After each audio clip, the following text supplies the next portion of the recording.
জয় গুরু। পরম প্রেমময় শ্রী শ্রী ঠাকুরের চরণে আমার ভূমিষ্ঠ প্রণাম। আর আপনাদের প্রত্যেককে জানাই আনন্দিত জয় গুরু। যারা দেরিতে বিছানা ছাড়েন, আজকে আলোচনাটি এই সম্পর্কেই। যারা দেরি করে বিছানা থেকে ওঠেন, ঘুম থেকে ওঠেন বা বিছানা ত্যাগ করেন, তাদেরকে নিয়ে আজকের ভিডিও। জানেন কি ক্ষতি করছেন? তারা তো, যারা দেরি করে ঘুম থেকে ওঠেন তারা তো অবশ্যই শুনবেন এই ভিডিওটি। এটা শুধু আপনাদের জন্যই। আর যারা আগে ওঠেন তারাও শুনবেন।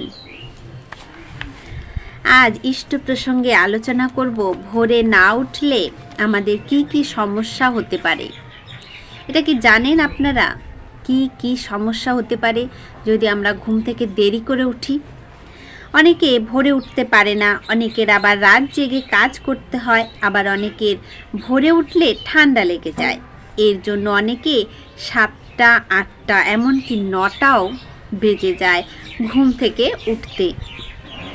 সকাল 7টা তো অনেকেরই হয়।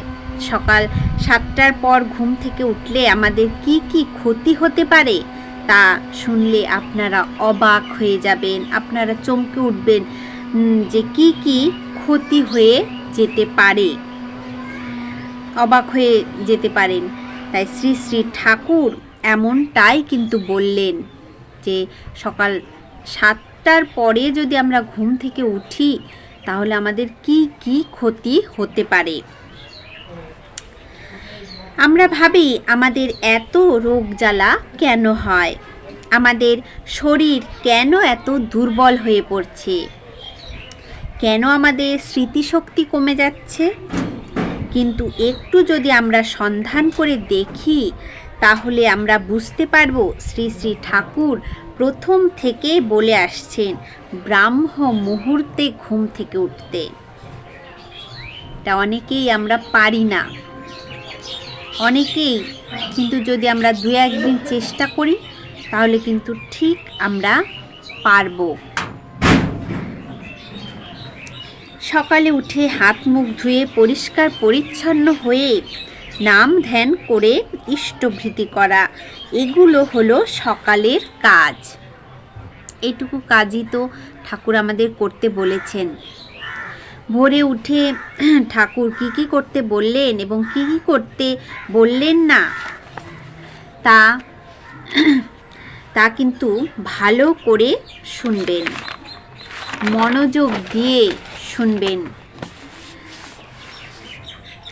ঠাকুরের কথাগুলো সবার কাছে শেয়ার করুন, বেশি বেশি করে শেয়ার করুন, যাতে সকলে এই কথাগুলো জানতে পারে। সকলেই এমনটা করে যাতে নিজের ক্ষতিটা না হয়। ঠাকুরের কথা মেনে চললে সবারই মঙ্গল হয়। শ্রী শ্রী ঠাকুরের কাছে এক দাদা প্রশ্ন করেছেন, ঠাকুর, এত অলসতা বেড়ে যাচ্ছে দিনের পর দিন, যেমন বদ অভ্যাস ছাড়া যাচ্ছে না, আমি এখন কি করব ভালো অভ্যাসের জন্য? তাই শ্রী শ্রী ঠাকুর ওই দাদাকে বললেন, ঘুম থেকে কখন উঠিস? ওই দাদা উত্তরে বলল, সকাল 7টার পর। ঠাকুর বললেন, তা করলে হবে না, উঠতে হবে 4টা থেকে 5টার মধ্যে। যদি 4টায় নাও উঠতে পারি 4:30 উঠবো। আমি এমন করেই অভ্যাসটাকে তৈরি করব যাতে আমার পরবর্তীতে উঠতে সমস্যা না হয়। আমি যদি আজ 4:30টায় উঠি, পরের দিন চেষ্টা করব 4টার দিকে ওঠার। এইভাবে কিন্তু আমাদের অভ্যাসটা তৈরি হয়ে যাবে। এই সময় উঠে নাম করতে হয়। কয়েকদিন উঠে নাম করে দেখিস, কত শান্তি পাস। এত কিছু পেয়ে যাবি যা কল্পনাও করতে পারবি না। এই সময় নাম করলে একটা মস্ত বড় এনার্জি এসে যায়। পরম পূজ্যপাদ বরদাও মধ্যরাত থেকে নাম করতেন, তাই আমাদের উচিত ভোরে উঠে নাম করার। শ্রী শ্রী ঠাকুর বললেন, ব্রাহ্ম মুহূর্তে উঠে খালি গায়ে ছাদে চলে যেতে হবে। ছাদ না থাকলে ফাঁকা কোনো জায়গায় চলে যেতে হয়। শ্রী শ্রী ঠাকুর বললেন, ব্রাহ্ম মুহূর্তে সূর্য উঠবে। এই সময়ে সূর্যের আভা বা কিরণ গায়ে লাগালে শরীরের পক্ষে খুব ভালো হয়। শরীরের জ্বালা দূর হয়, অলসতা থাকে না। ব্রাহ্ম মুহূর্তে ঘুম থেকে উঠলে শরীরের সেল বা কোষগুলি সক্রিয় হয়, রোগ প্রতিরোধ ক্ষমতা বেড়ে যায়। সকালে উঠলে আমাদের দিনের কাজগুলি প্রথম থেকেই পরিকল্পনা করে নেওয়া যায়। সকালে যদি আমি উঠি তাহলে আমি একটা পরিকল্পনায় থাকবো যে এখন উঠলাম, উঠে নাম করব, ইষ্টভৃতি করব, প্রার্থনা করব, তারপরে বাড়ির যা যা কাজ, যাবতীয় কাজ আছে এগুলো করব। একটা পরিকল্পনা করে নেওয়া যায়। বাড়ির সবাইকে নাম ধ্যান করতে হয়। পরিবেশের সকল মানুষের সঙ্গে ঠাকুরের কথা বলতে হয়। তাহলে সকল মানুষই ঠাকুরের নির্দেশ মতো চললে সবারই মঙ্গল হয়।